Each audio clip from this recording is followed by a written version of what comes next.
Hello and welcome to my channel. This is advocate Asfa Imam. आज मैं आपको बताने जा रहा हूँ कि एक आम आदमी को ही पावर है कि वो किसी अपराधी को अरेस्ट कर सकता है। जी हाँ, एक आम आदमी को भी, यानी कि एक सामान्य व्यक्ति जो कि प्राइवेट पर्सन होता है, उसे भी ये पावर दिया गया है सीआरपीसी के सेक्शन 43 में कि वो किसी अपराधी को अरेस्ट कर सकता है। जैसा कि अभी तक हम लोग जानते हैं कि अरेस्ट करने का पावर सिर्फ और सिर्फ एक पुलिस ऑफिसर को होता है, पर ऐसा नहीं है। एक आम आदमी जैसे कि हम और आप, हमें भी ये पावर दिया गया है कि हम किसी अपराधी को अरेस्ट कर सकते हैं। तो आज मैं आपको बताऊंगा इस वीडियो में कि कैसे आप किसी अपराधी को अरेस्ट करेंगे और उसके बाद उसके प्रोसीजर क्या है। तो बने रहिए मेरे साथ। अगर ये वीडियो आपको पसंद आए तो इसे लाइक ज़रूर कीजिएगा। इस चैनल के माध्यम से मैं आपको बताना चाहता हूँ कि आपके अधिकार क्या है, आप अपने पावर को जानें, अपने अधिकार को जानें। तो इस तरह की वीडियोस मैं आपके लिए रेगुलर लाता रहूँगा। तो मेरे चैनल को सब्सक्राइब करके नोटिफिकेशन ऑन कर लीजिए ताकि आने वाली वीडियोस की नोटिफिकेशन आपको मिलती रहे और आप मेरे चैनल के माध्यम से अपने पावर, अपने अधिकार को जानते रहें। आइए देखते हैं सेक्शन 43 क्या कहता है। Arrest by private person and procedure on such arrest. Any private person may arrest or cause to be arrested any person who in his presence commits a non bailable and cognizable offence. अब इसका मतलब क्या होता है?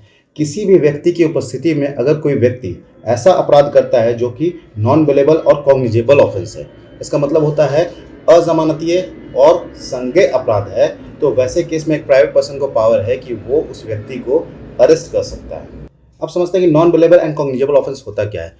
कोई गंभीर अपराध जो होता है, फॉर एग्जांपल मर्डर, डकैती, रॉबरी, इस तरह के अपराध को सीआरपीसी ने कॉग्निजेबल और नॉन बेलेबल ऑफेंस की कैटेगरी में डाला है। तो ऐसा कोई भी अपराध आपके सामने होता है तो आप उसे अरेस्ट कर सकते हैं। और एनी प्रोक्लेम्ड ऑफेंडर, इसका मतलब होता है वैसा व्यक्ति जो कानून की नज़र में भागा हुआ है, कानून की नज़र में फरार है, सेक्शन 82 ऑफ सीआरपीसी के तहत, तो उसे हम लोग कहेंगे प्रोक्लेम्ड ऑफेंडर। तो ऐसा व्यक्ति भी अगर आपके सामने आ जाता है जो कानून की नज़र में भागा हुआ है, तो वैसे व्यक्ति को भी आप अरेस्ट कर सकते हैं। इसके आगे प्रोसीजर बताता है कि आपको अरेस्ट करने के बाद क्या करना है। तो कहता है कि without unnecessary delay shall make over or cause to be made over any person so arrested to a police officer, or in the absence of a police officer take such person or cause him to be taken in custody to the nearest police station। अब इसका क्या मतलब होता है कि जैसे ही आप उसे अरेस्ट करते हैं, बिना किसी विलंब के आपको पुलिस ऑफिसर को हैंड ओवर कर देना है।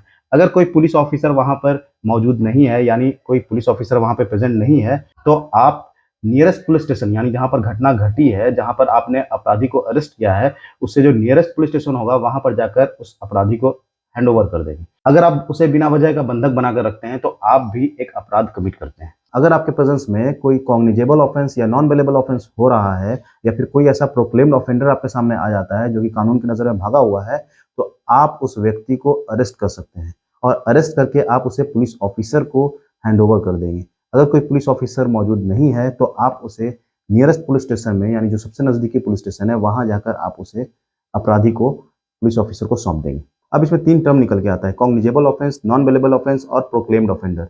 कॉग्निजेबल ऑफेंस को डिफाइन किया गया है सेक्शन 2C ऑफ सीआरपीसी में। वैसा अपराध जिसमें पुलिस को विदाउट वारंट अरेस्ट करने का अधिकार है। इसका मतलब होता है कि बिना मजिस्ट्रेट के परमिशन से जिस अपराध में पुलिस अरेस्ट कर सकता है, जिसे अधिकार दिया गया है, वो कॉग्निजेबल ऑफेंस होता है।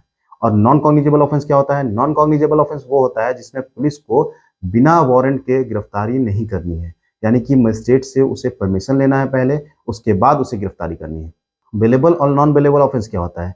बेलेबल ऑफेंस जिसमें बेल आपका राइट होता है, जिसमें आपको बेल मिलता ही है। नॉन बेलेबल ऑफेंस होता है उसमें कोर्ट आपको बिल दे भी सकते हैं और कोर्ट आपको बिल नहीं भी दे सकता है। ये कोर्ट का डिस्क्रिशनरी पावर होता है, इसमें हस्तक्षेप आप नहीं कर सकते हैं। आप कोर्ट से प्रेयर कर सकते हैं कि मुझे बिल दिया जाए, ये फिर कोर्ट का डिस्क्रिशनरी पावर है कि वो आपको बिल देंगे या नहीं देंगे। अब देखते हैं सीआरपीसी का सेक्शन 43 क्लाउज 2 क्या कहता है। If there is reason to believe that such person comes under the provision of section 41, a police officer shall rearrest him.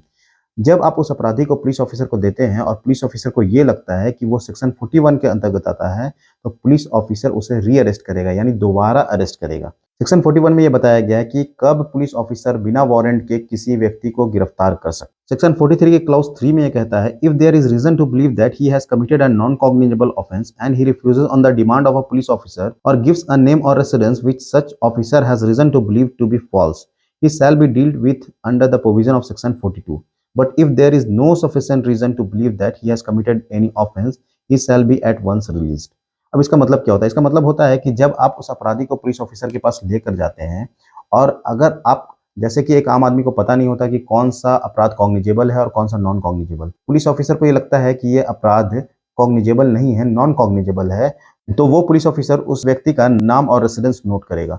और अगर वो नाम और रेसिडेंस नहीं बताता है या फिर नाम और रेसिडेंस जो बताता है वो पुलिस ऑफिसर को लगता है कि ये गलत है, तो वो उसको सेक्शन 42 ऑफ सीआरपीसी के अकॉर्डिंग डील करेगा। और अगर ये पुलिस ऑफिसर को लगता है कि इसने कोई अपराध कमिट नहीं किया है, तो वो तुरंत उस व्यक्ति को छोड़ देगा। अगर आपको लगा है कि मैंने इस वीडियो के माध्यम से आपको कोई जानकारी दी है, तो प्लीज़ इस वीडियो को लाइक कीजिएगा, तो मैं इस तरह की लीगल जानकारी आप तक रेगुलर पहुँचाता रहूँ। तो मेरे चैनल को सब्सक्राइब कीजिए, मेरे वीडियो को लाइक कीजिए और ज़्यादा से ज़्यादा शेयर कीजिए।